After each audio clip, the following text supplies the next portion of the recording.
Hey guys, what's up? If you've been watching this channel for a while, you've heard me remark on the ways in which making YouTube videos is fundamentally different from writing an academic essay or presenting your thoughts at an academic conference. And frankly, I think that YouTube has a lot of advantages over that format. Yesterday, I made a video that was 24 minutes long, a video I'm not going to upload, a video I'm going to delete. And it was, I guess, objectively a good video. It would have worked well as an academic paper or a lecture at an academic conference.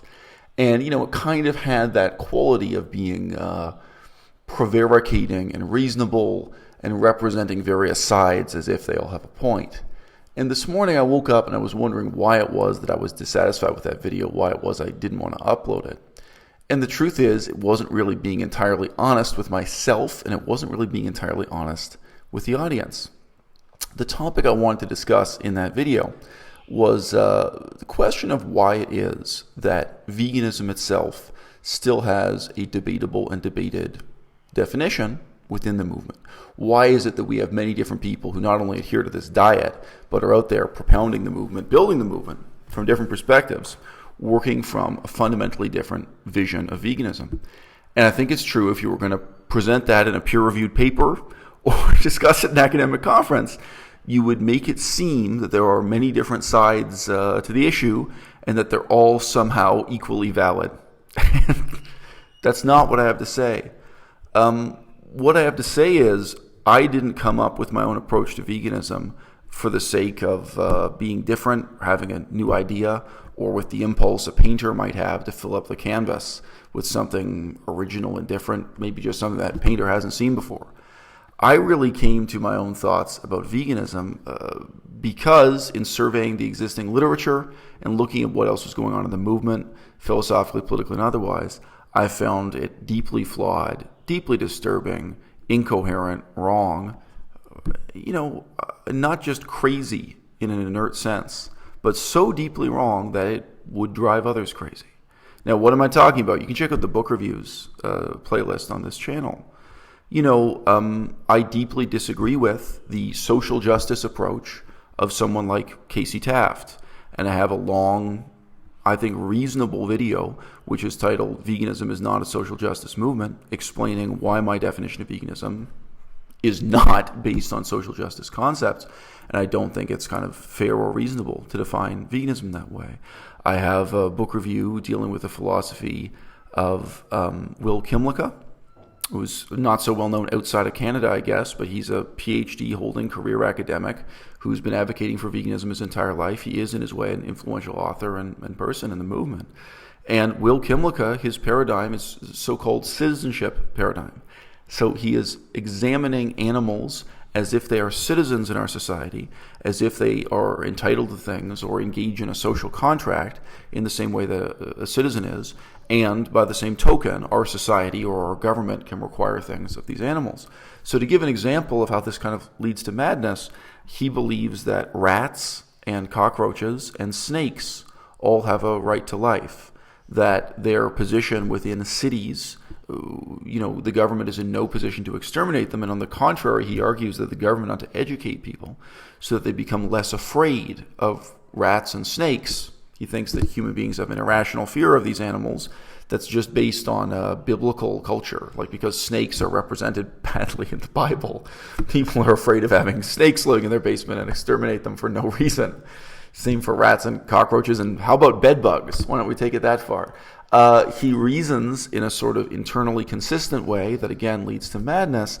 He reasons that horses and cows are part of this social contract where our government owes horses and cows unlimited free health care, unlimited veterinary care, we would say, but that in return our society can demand that they contribute under the same social contract. So he comes to the conclusion that it's okay for vegans to ride horses, drink cow milk, and eat chicken eggs because that's how these animals contribute to our society.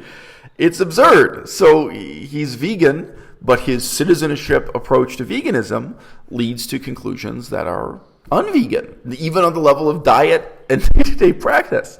So again, I'm not, making this up out of thin air that I think these definitions are mad and really lead to madness. Now, I've had many different videos discussing what I think is wrong with the approach of Gary Francione. Most recently, I put up a video called The Fundamental Flaw with Vegan Abolitionism. And I mean, that's a philosophy that on the face of it may seem appealing when you just introduce it in a few words or a few sentences, but you actually try to live with it, you actually dig around, you look through it in a detailed and deep way. And again, I think it is profoundly flawed, it's profoundly broken.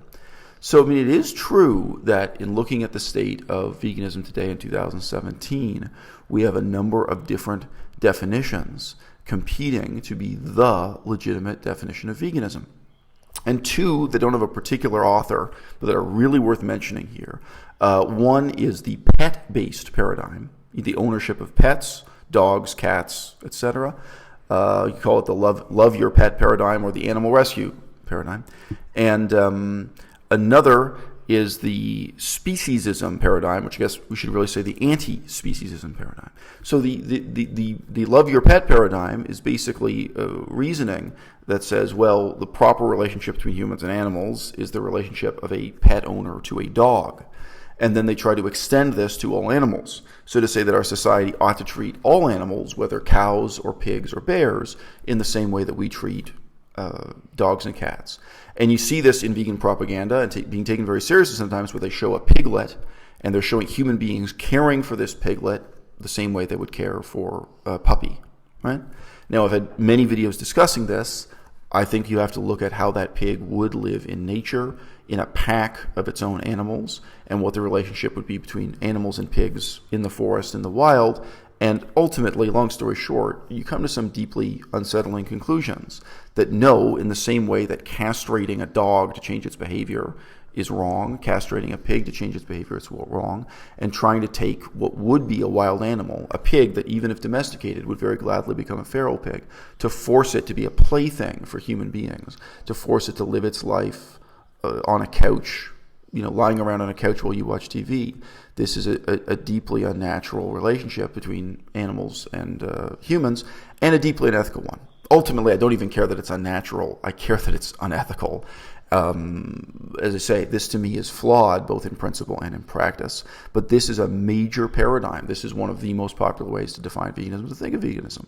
Now, again, I don't have any particular author for the anti-speciesism approach. To some extent, Gary Francione is himself a representative of that. But I mean, I've seen footage, I've used footage on this channel of a protest in Toronto, where the animal rights protesters were actively shouting at people and repeating to people conversationally also that their fundamental belief was that speciesism is the root of all other oppressions, that speciesism is somehow an irrational prejudice similar to racism, and that if we could overcome speciesism, racism would also disappear.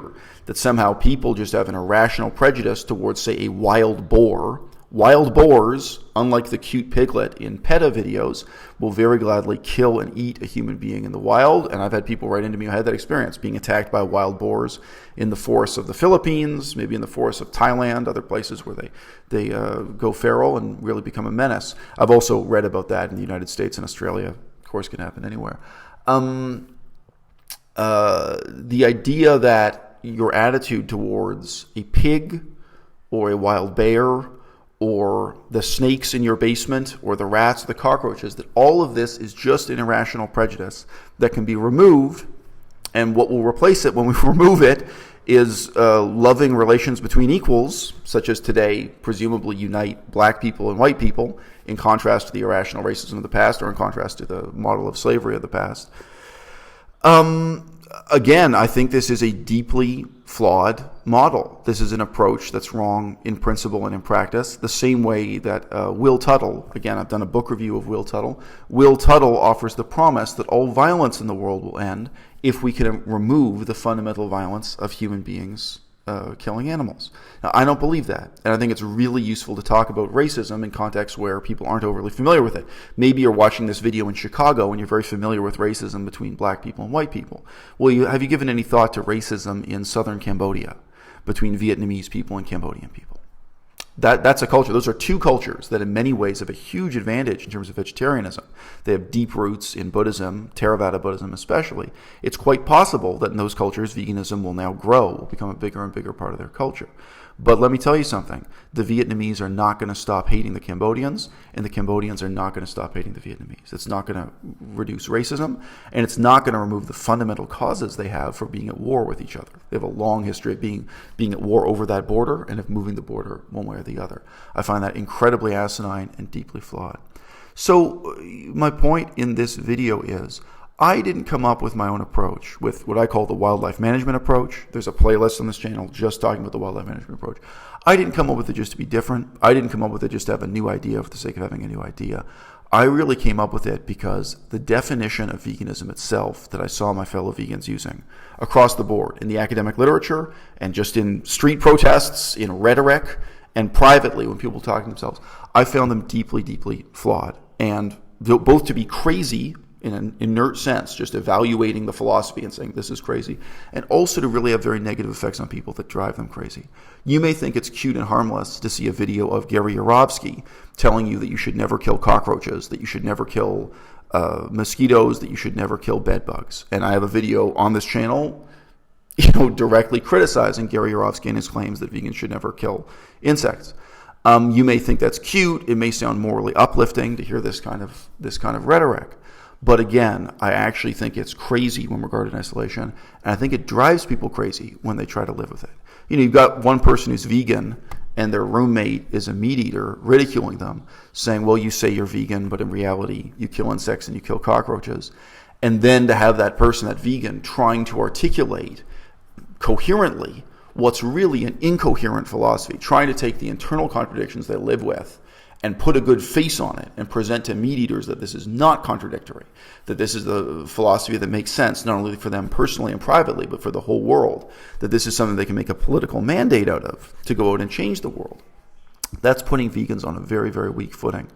And that is why ultimately, having done the reading, having really made a survey of what was going on in the animal rights and vegan world, I rejected all those paradigms and decided, you know what? We do need some new ideas. And long story short, you can watch the video that went up just before this one, which is titled, I Don't Believe in Animal Rights. My own ideas are in fact simpler and more flexible, and in that sense of the term, more pragmatic, because they more respond to the real circumstances that we live in the world around us. They don't present us with principles that are impracticable.